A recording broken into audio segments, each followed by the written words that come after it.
Bonsoir à tous. Il est 19 heures. Alors, mesdames et messieurs les conseillers municipaux, je déclare la séance de ce conseil municipal ouverte. Je vais procéder immédiatement à l'appel nominal des membres de notre Assemblée. Je précise que l'ensemble des pouvoirs cités lors de l'appel ont bien été réceptionnés par les services municipaux. Alors, Anne-Sophie Xtache-Morand, présente. Clément Leroy. Présent. Mélanie Montaigne. Présente. Laurent Diong. Présent. Aurore Merlet. Présente. Olivier Malidin. Présent. Laurence Papaïkonomou. Présente. Julien Chabert. Présent. Tiffaine Destré. Présente. Arnaud Doyen. Présent. Karine Duval. Présente. Franck Potiron. Présent. Patricia Combat donne pouvoir à Clément Leroy. Jean-Michel Juguet. Présent. Mouna Frein donne pouvoir à Mélanie Montaigne. Philippe Bousseau. Présent. Yaël Gabizon. Présente. Christophe Briet. Présent. Valérie Cobat. Présente. Alain Girard. Présent. Lisa Pasquier donne pouvoir à Karine Duval. Rémi Grelot. Présent. Sandrine Vergniaud donne pouvoir à Laurence Papaïkonomou. Jean-François Desnoux. Présent. Fabienne Collat. Présente. Arnaud Ripoche donne pouvoir à Julie Volo.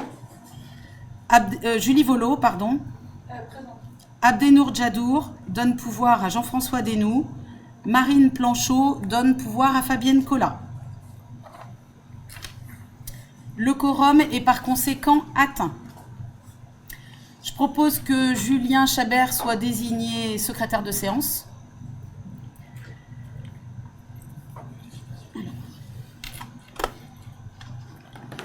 Le procès-verbal de la séance de notre conseil municipal du 10 juin vous a été transmis via idée libre. Je vous propose de l'adopter si vous n'avez pas de remarques particulières à formuler. Pour l'adoption de ce procès-verbal, qui est contre? Qui s'abstient? Je vous remercie. Ce procès-verbal est par conséquent adopté et sera mis en ligne sur le site internet de la mairie dans les jours prochains. Je tiens à vous préciser que les services municipaux ont reçu 2 questions orales.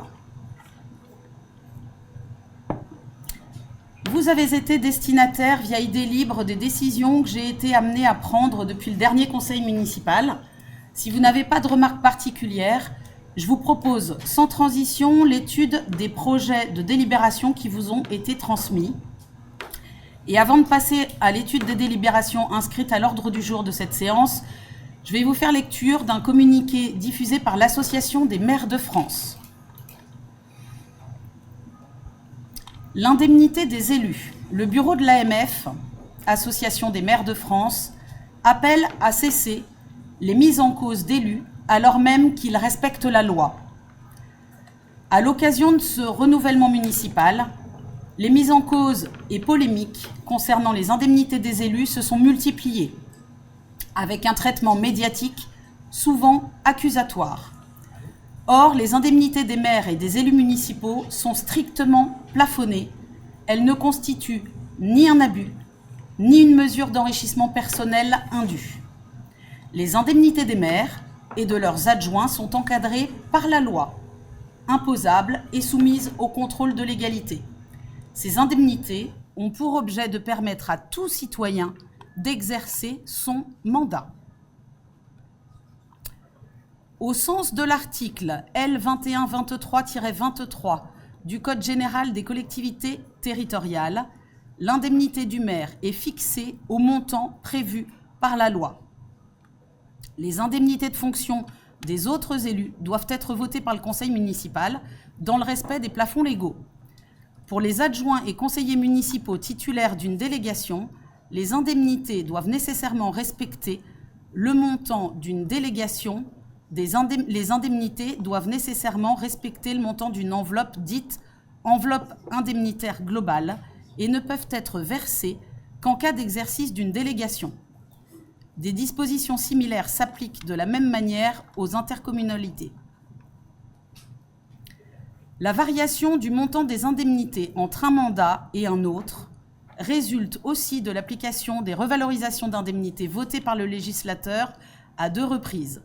La loi du 22 décembre 2025 a réévalué les taux d'indemnisation des maires et des adjoints des communes de moins de 20 000 habitants de manière proportionnelle et décroissante, allant de 10% pour les communes de moins de 1 000 habitants à 4% pour les communes de 10 000 à 19 999 habitants. La loi a aussi élargi le bénéfice de la dotation particulière élue locale aux communes de moins de 3 500 habitants, contre 1 000 habitants auparavant. Par ailleurs, les indemnités que peut percevoir un élu au titre de plusieurs mandats sont plafonnées. Ainsi, un maire exerçant plusieurs mandats peut percevoir une indemnité de maire inférieure à celui qui n'en exerce qu'un seul. Ce dernier ne doit pas en pâtir dans l'opinion. Cela explique les variations entre deux titulaires du même mandat. Le bureau de l'Association des maires de France appelle à cesser ces mises en cause injustifiées. Elles jettent l'opprobre sur des élus qui respectent la loi et l'éthique, et elles affaiblissent ainsi la confiance dans les institutions démocratiques. Lecture faite de ce communiqué, je tiens à m'adresser aux membres de notre conseil municipal. Mesdames et messieurs les conseillers municipaux, je souhaite ouvrir cette séance en revenant sur plusieurs points qui, à mes yeux, appellent à la fois des précisions et un rappel des principes qui doivent guider nos travaux. Je dois d'abord dire combien il est surprenant de voir la minorité multiplier les polémiques, en particulier sur la question des indemnités des élus, alors même que celles-ci ne relèvent en rien d'un choix personnel ou arbitraire, mais de l'application stricte de la loi. L'Association des maires de France a d'ailleurs communiqué très clairement sur ce sujet, et je viens de vous en faire lecture, appelant à mettre fin à des controverses inutiles et rappelant que les élus se contentent d'appliquer le cadre légal. Sur ce point, je veux dire avec netteté, nous sommes dans le respect du droit et non dans l'arrangement ou l'interprétation opportuniste. Le président de l'AMF 44, que beaucoup d'entre vous connaissent autour de cette table, porte également pour notre département cette même position de clarté, de responsabilité et de sérénité. En ma qualité de membre du conseil d'administration de l'AMF 44, je ne peux que condamner une méthode dont le seul objectif semble être de salir plutôt que de proposer.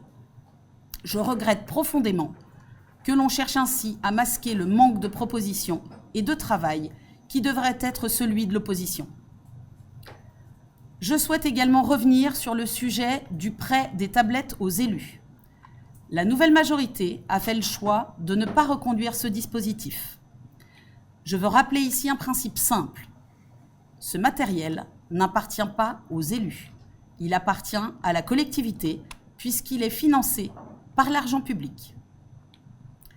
Notre décision est donc pleinement assumée, elle est cohérente, responsable, et elle est d'ailleurs très largement soutenue par les Goulénaises et les Goulénais qui savent que ces équipements vont trouver une nouvelle destination utile, à savoir leur mise à disposition dans des associations locales et ou dans des écoles.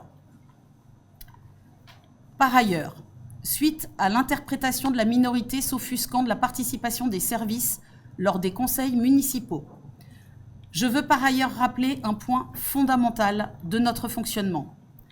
Les services municipaux sont des appuis précieux pour le travail du conseil municipal.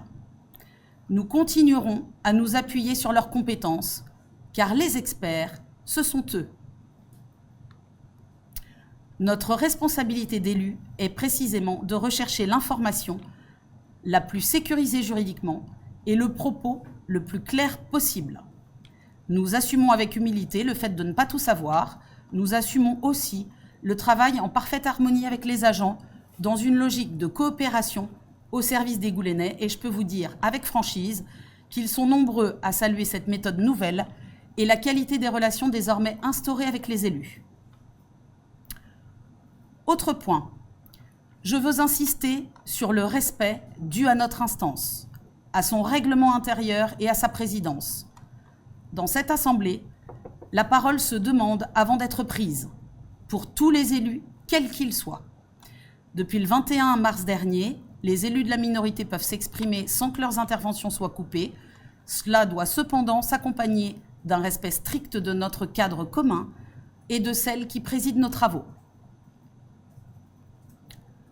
Enfin, je ne laisserai plus insinuer des propos outrageants, laissant entendre que l'on ne sait pas qui est le maire. Il n'existe aucune ambiguïté sur ce point. Je demanderai donc désormais aux élus de la minorité de ne pas poursuivre dans une communication qui s'abaisse à des méthodes bien éloignées de ce qu'attendent les habitants de Haute-Goulaine. Je veux aussi être très claire, je me réserve le droit de suspendre la séance si de nouveaux propos sexistes ou misogynes venaient à être tenus dans cette instance. Le respect, la dignité et la courtoisie ne sont pas des options. Ils sont la condition même du débat démocratique. Je demande à l'ensemble des conseillers municipaux en exercice de bien vouloir respecter ce cadre afin que nos échanges restent à la hauteur des responsabilités qui sont les nôtres et à la hauteur de l'attente de nos concitoyens. Je vous remercie. Nous allons passer à la délibération numéro 1, présentée par Laurent.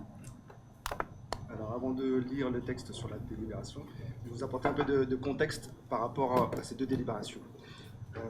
Jusqu'à présent, les droits de place n'étaient pas encadrés et surtout n'avaient pas été mis en délibération à un conseil municipal. Le deuxième point, c'est que jusqu'à présent, donc les droits de place qui avaient été définis avec un montant minimum étaient perçus directement par les élus et pas par un régisseur. T'entends pas? Est-ce que vous m'entendez mieux comme ça? Par un régisseur de recettes habilité. Du coup, ce qu'on vous propose, c'est deux délibérations. La première qui va instaurer ce montant de droit de place, donc le fixer. On propose du coup de fixer à 20 € ce droit de place. Et le deuxième point, c'est de mettre en place un régisseur qui va collecter, cette fois-ci, les montants des fonds, qui va le distribuer ensuite, notamment au Téléthon, qui va percevoir ce montant. Voilà. Donc je vais lire les deux délibérations. Donc, concernant le droit de place du marché de Noël, le conseil municipal, vu le Code général des collectivités territoriales, et notamment ses articles L 2121-29 et suivants, considérant que la commune organise son traditionnel marché de Noël afin de contribuer à l'animation de la vie locale, de valoriser les savoir-faire artisanaux et de favoriser les échanges entre les habitants. Considérant qu'il convient de fixer les droits de place applicables aux exposants participant à cette manifestation. Après en avoir délibéré, il décide d'instaurer un droit de place pour les exposants du marché de Noël organisé par la commune, de fixer le montant du droit de place à 20 € par emplacement pour la durée de la manifestation, de préciser que ce droit de place sera acquitté auprès du régisseur de recettes ou du comptable public selon les modalités habituelles, et enfin d'autoriser Madame le maire à accomplir toutes les démarches nécessaires à l'exécution de la présente délibération. Merci Laurent. Y a-t-il des interventions au sujet de cette délibération? Pour cette délibération, qui est contre? Qui s'abstient? Je vous remercie. Délibération numéro 2, Laurent. Délibération numéro 2. Alors, je pense qu'il y a un souci parce que c'est le même message. C'est le principe de reversement. Oui, j'ai les mêmes informations. Non, c'est pas pareil. Alors, cette délibération acte le principe du reversement de l'intégralité des recettes des droits de place. Bah oui, c'est la même chose. C'est la même chose. Ouais. En fait, la deuxième délibération, elle acte le fait qu'on reverse intégralement les subventions perçues dans le cadre des droits de place à l'AFM Téléthon. Donc, une problématique de documents qui a été mis. Est-ce qu'il y a des interventions sur le sujet de cette délibération? Qui est contre? Qui s'abstient? Je vous remercie. Délibération numéro 3. clôture de la régie comptable de la police municipale. Cette délibération propose de clôturer la régie de recettes de l'État instituée auprès de la police municipale de Haute-Goulaine, au vu de l'avis de la préfecture du 8 juin 2026 et de l'inactivité de cette régie depuis le développement du procès-verbal électronique et la dépénalisation du stationnement payant. Madame le maire est autorisée à signer tous les documents nécessaires à la mise en œuvre de cette clôture. Y a-t-il des questions, des interventions au sujet de cette délibération? Qui est contre? Qui s'abstient? Je vous remercie. Délibération numéro 4. Tiffaine. Vous avez pris connaissance de cette délibération par rapport à la RODP, redevance d'occupation du domaine public, qui est due par tous les concessionnaires. Et donc là, ça concerne le concessionnaire gaz qui est tenu de s'acquitter des redevances par rapport à cette occupation du domaine public pour ses ouvrages, selon un calcul qui s'applique, qui prend en compte les coefficients fixés par décret. Et donc sur ces bases que vous avez pu voir sur les documents, il est proposé au Conseil d'accepter la proposition qui lui est faite concernant la redevance d'occupation du domaine public liée aux ouvrages des réseaux publics de distribution de gaz, fixée à 1 601 € pour 2026, et de donner tout pouvoir à Madame le maire pour signer tous les documents nécessaires à l'exécution de la présente délibération. Y a-t-il des interventions au sujet du retrait de ces délibérations? Pardon. Non. Concernant cette délibération. Qui est contre? Qui s'abstient? Je vous remercie. Délibération numéro 5. Cette délibération propose au conseil municipal de créer 5 nouveaux postes à temps complet, déjà existants dans le tableau des effectifs, donc à isopérimètre financier. Il n'y a donc aucune incidence financière pour la collectivité. Un chargé de communication à compter du 1er septembre 2026, un assistant du maire, des élus et de la direction à compter du 1er septembre 2026, un assistant de gestion budgétaire, comptable et financière à compter du 1er août 2026, un chargé de coopération du service famille, affaires scolaires et jeunesse à compter du 1er août 2026, un chef d'équipe des services techniques à compter du 1er août 2026. Les emplois pourront être pourvus par recrutement de fonctionnaires. En cas de recherche infructueuse, ils pourront être occupés par un agent contractuel de catégorie B sur un contrat à durée déterminée de 3 ans maximum, renouvelable dans la limite totale de 6 ans, conformément à l'article L332-8, deuxième du CGFP. Le tableau des effectifs de la collectivité est modifié en conséquence. Les crédits nécessaires sont prévus au budget de l'exercice 2026 et suivant, et Madame le maire est chargée de procéder à toutes les démarches nécessaires. Y a-t-il des interventions sur le sujet? Oui. Juste une précision pour la bonne compréhension de tout le monde. S'agit-il de création pure de postes ou de renouvellement de postes suite à des départs ou des non-remplacements? Ce sont des postes qui existent aujourd'hui. D'accord. Et qui, y a des départs, il y a des gens qui prennent d'autres types de postes, et du coup on recrute. Voilà, c'est à isopérimètre. En termes de finances, ça ne change rien. C'est juste que le terme de création pouvait prêter à confusion, c'est pour ça. J'entends. Sur le poste d'assistant du maire, actuellement c'est une catégorie C. Et là, a priori, c'est une catégorie B. Donc il y a un changement. Alors, pas tout à fait, puisque c'est un poste sur le départ en retraite d'un autre agent. Oui, mais le poste d'assistant du maire, c'est une catégorie C actuellement. Oui, vas-y, si tu veux. Je laisse la parole au DGS. L'annonce d'origine du poste, c'est un agent de catégorie B ou C. l'agent actuel qui occupe ce poste est un agent de catégorie C. C'est bien les deux types d'emplois qui peuvent pourvoir à ce poste en particulier, puisque ça peut nécessiter un haut degré de technicité, et donc ça peut faire partie du cadre d'emploi des rédacteurs territoriaux. Mais précédemment, sous d'autres mandats, c'était bien un agent de catégorie B qui occupait, et par opportunité, depuis un certain temps, c'est un agent de catégorie C. Ça ne peut pas, pour le coup, être un agent de catégorie A, mais les deux peuvent être sur le même emploi. Et du coup, il y a une augmentation de salaire, du coup. Puisque là, actuellement, c'est catégorie C. Si on bascule sur du catégorie B, il y a une augmentation. On réaffecte des missions, différentes missions par rapport au poste qui est en cours actuellement.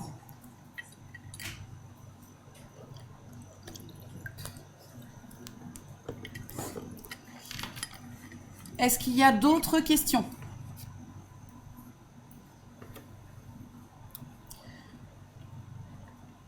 Alors, pour cette délibération, qui est contre ? Qui s'abstient ? Moi, je m'abstiens.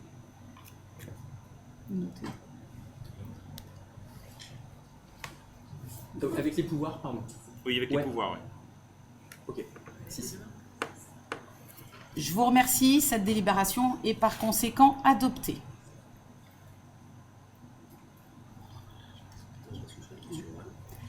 Alors, je vais me permettre de demander... donc, on a reçu 2 questions. Je veux bien que vous puissiez en faire part. Christophe, peut-être ? Oui, merci. Je vais essayer de lire et de parler le plus près possible du micro.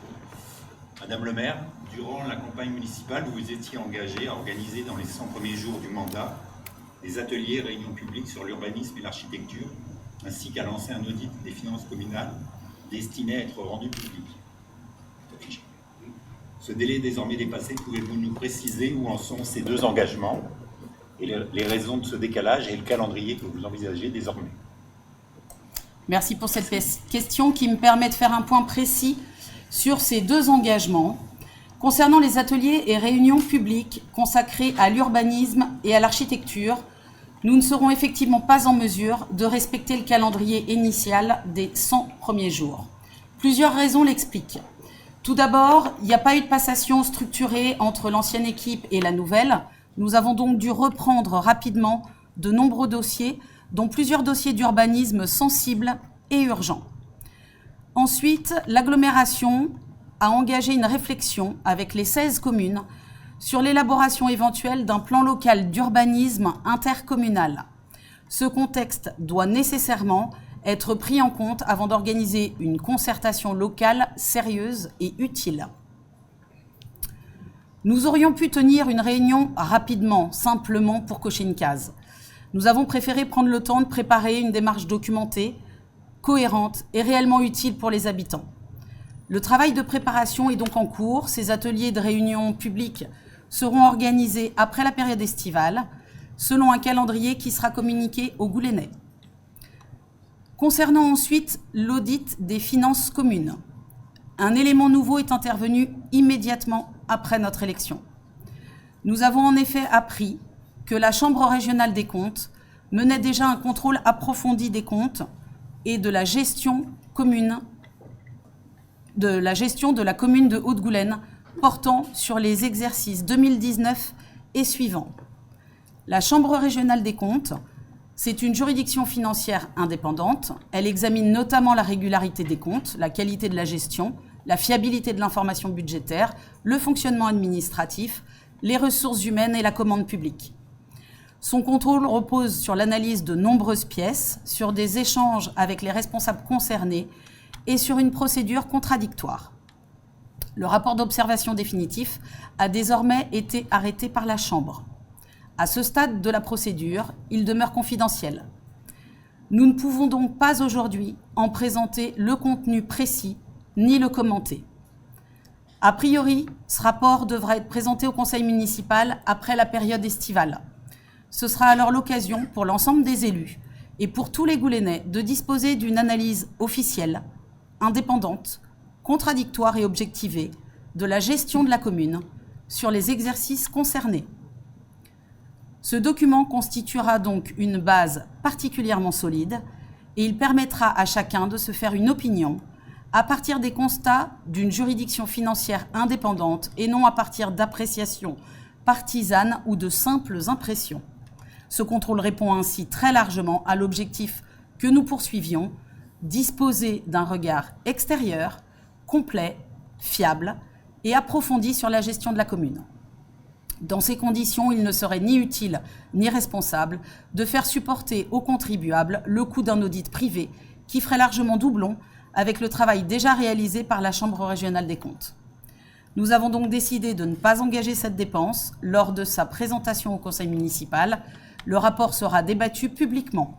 Nous présenterons également les mesures concrètes que la commune entend mettre en œuvre à la suite de ces observations, dans un souci de transparence, de rigueur et d'amélioration de la gestion communale. Une autre question.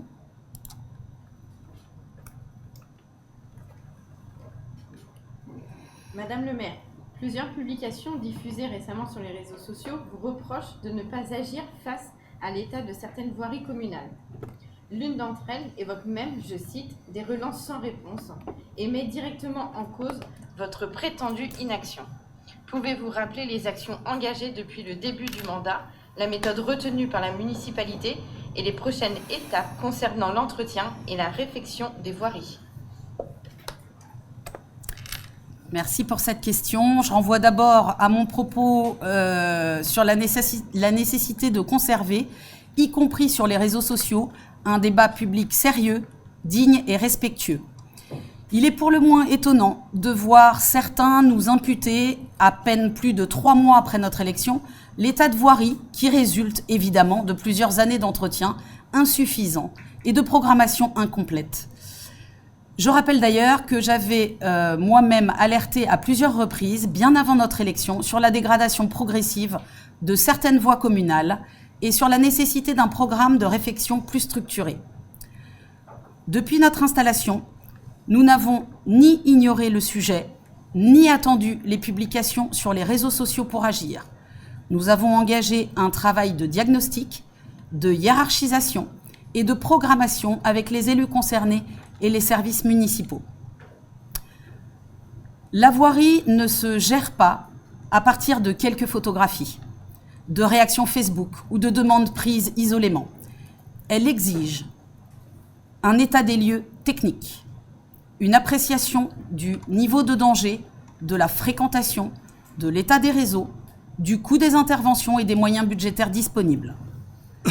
Je vais maintenant laisser la parole à Clément qui rappellera les éléments de réponse déjà apportés sur ce sujet, puis à Tiffaine Destré qui présentera les actions engagées et le calendrier de travail. Merci Madame le maire. Alors je voulais déjà rappeler que nous avons fait le choix de ne pas, au nom du groupe majoritaire, de ne pas répondre aux mensonges ou aux provocations sur les réseaux sociaux, notamment Facebook. Donc c'est une posture qu'on va tenir. Néanmoins, sur ce sujet précis, on estimait qu'il était important de répondre parce qu'il y a beaucoup de Goulénais qui nous ont interpellés. Donc voici moi, ma réponse. Contrairement à ce qui est colporté sur les réseaux sociaux, je confirme qu'une réponse écrite détaillée a été apportée et adressée au groupe minoritaire très rapidement. C'est-à-dire qu'on a reçu un mail, je crois un soir à 23h10, et je crois y avoir apporté une réponse suite à la demande de Madame le maire le lendemain à 13h. Je pense qu'en termes de réactivité, on ne peut pas faire mieux, pas beaucoup mieux. Et je voudrais aussi rappeler qu'on a beaucoup de questions. Je me tourne vers Monsieur Denou qui pose souvent des questions écrites. Et je pense que Monsieur Denou pouvait attester du fait que on vous répond toujours dans la journée. Voilà. Et on répond à toutes vos questions. Donc dans la réponse qu'on faisait au groupe minoritaire, on rappelait un principe simple.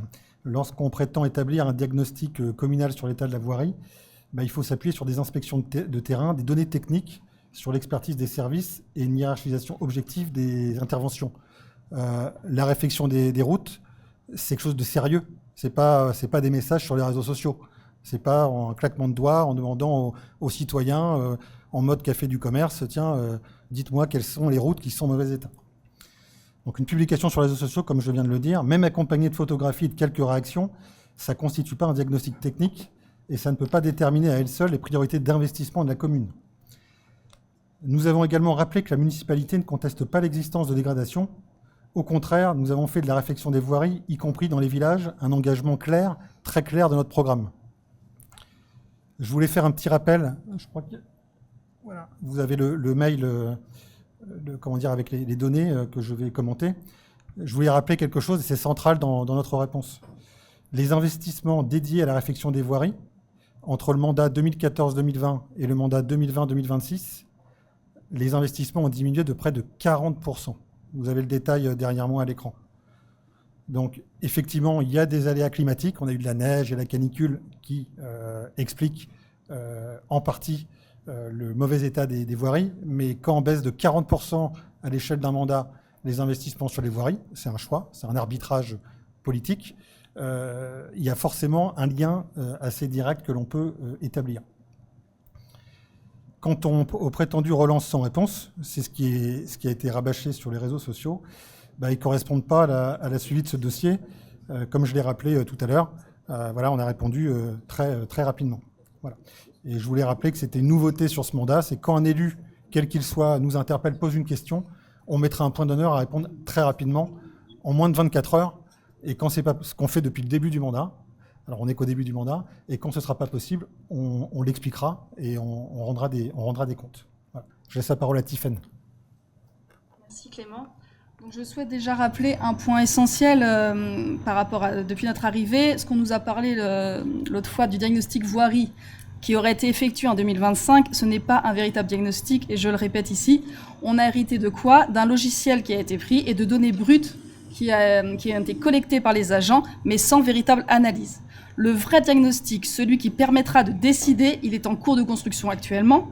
Une fois qu'il sera établi, on pourra effectivement, sur sa base de ces éléments objectifs, analyser précisément l'état des voiries, définir nos priorités et bâtir un plan d'investissement cohérent, aligné sur les capacités budgétaires de la commune, mais également sur les travaux de réseau à venir, puisqu'il n'est bien évidemment pas question d'entreprendre des travaux sur une voirie qui sera amenée à avoir quelques mois plus tard des travaux de réseau.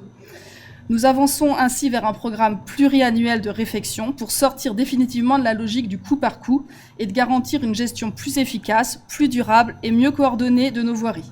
Une présentation complète de l'état des lieux, des priorités et du calendrier sera faite dès que le travail technique et financier sera consolidé, que ce soit dans le cadre de la commission et également auprès des habitants.